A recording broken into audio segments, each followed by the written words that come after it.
Subuh-subuh ditemenin sama anak balita, ditemenin sama anak bujang. Masya Allah, happy banget.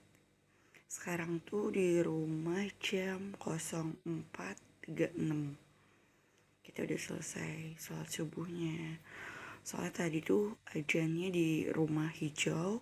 Aku nggak tahu ya kalau ajan di rumah kalian jam berapa, karena kan setiap rumah itu mungkin jamnya atau waktunya itu nggak pas atau nggak barengan sama rumah kami. Nah, kalau di rumah kami itu di rumah hijau ajannya itu tadi tuh hari ini ya jam 04.04 subuh kalau di rumah hijau.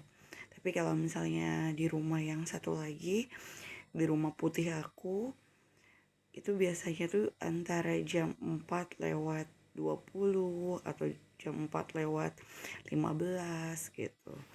Gak sama ya antara rumah putih sama rumah hijau aku. Gitu, mungkin orang yang datang ke masjidnya juga kan beda orang gitu. Ditambah lagi posisi masjidnya juga beda. Aku di rumah hijau lokasinya di mana, rumah putih aku lokasinya di mana, kayak gitu. Cuman alhamdulillahnya hari ini aku happy ya Allah, karena anak balita aku bangun ikut. Padahal aku tuh kalau sholat subuh nggak ngebangunin anak balita aku, karena kan kasihan ya, dia masih kecil, masih balita banget gitu. Cuman dia bangun ngelihat mamahnya sholat subuh, ngelihat kakaknya ambil wudhu.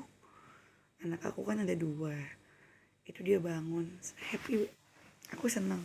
Dea, dede, dea, seneng aja teman-teman. Pokoknya kalian kalau anaknya udah ini sayang, nah itu bangunin. Kalau orang tuanya sholat subuh, anaknya wajib dibangunin, karena nanti kalau nggak dibangunin dosanya tuh masuknya tuh ke orang tua, karena kan udah masa-masa itu ya, ahli apa sih, udah balik gitu loh,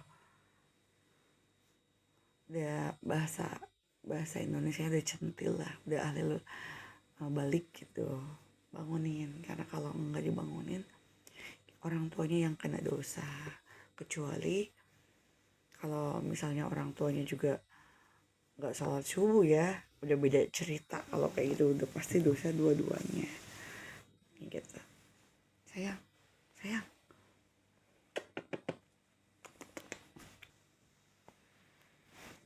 mama bangunin kakak doang, tapi adek ikutan bangun tuh. Dia masih ngantuk, ya Allah ya Robi. Ya udah gitu aja ya teman-teman. Assalamualaikum warahmatullahi wabarakatuh. Pokoknya bangunnya subuh-subuh. Kalau kalian masih ngantuk habis sholat subuh, kalian bobok lagi. Kenapa harus bobok lagi? Biasanya kan kalau misalnya berangkat kerja itu kan jam 7 ya. Terus berangkat dari rumah jam 6. Jadi ada spare waktu nyampe kantor itu setengah 7. Nah, setengah jamnya lagi, masuk jam 7, setengah jam lagi tuh bisa istirahat lah. Bisa ngasok dulu lah. Gitu, rehat-rehat. Di kantin lah makan atau apa. Gitu, semangat. Nanti aku mau ngebangunin anak aku jam 6. Kalau nggak jam 6, setengah 6. Karena anak aku itu berangkat sekolahnya itu jam 7. Maksudnya maaf, masuk sekolahnya jam 7, jadi berangkat dari rumah tuh jam 6. Kadang kalau misalnya dia agak malas sedikit, dia berangkat jam 6 lewat 10 menit gitu, biar nyampe sana tuh ada spare waktu setengah 7 istirahat dulu gitu loh, nggak langsung masuk ke kelas, biar dia badannya happy gitu loh, istirahat atau diem di bawah pohon atau makan di kantin kayak gitu, baru nanti jam 7-nya teng dia masuk. Oke. Assalamualaikum warahmatullahi wabarakatuh. Senyum-senyum. Ayang senyum-senyum.